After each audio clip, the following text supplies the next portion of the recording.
हळदी समारंभ आटपून घरी परतत असताना भरधाव कार रस्त्याच्या मोरीजवळील कठड्याला आदळली।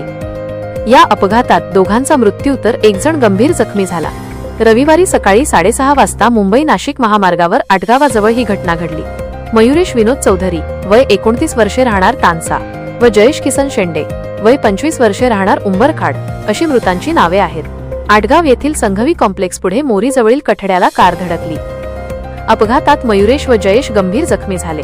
त्यांना तातडीने शहापूर उपजिल्हा रुग्णालयात हलविण्यात आले, मात्र डॉक्टरांनी दोघांना रुग्णालयात दाखल करण्यापूर्वीच मृत घोषित केले।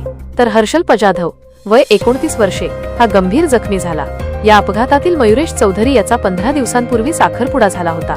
येत्या 2 डिसेंबर 2025 रोजी त्याचे लग्न होते, मात्र त्याआधीच काळाने घात केला। नातेवाईक आणि मित्र परिवाराला लग्नाचे आमंत्रण देण्याचं काम मयुरेश स्वतः करत होता। 10 दिवसांवर लग्न येऊन ठेपल्याने घरी लगबग सुरू होती।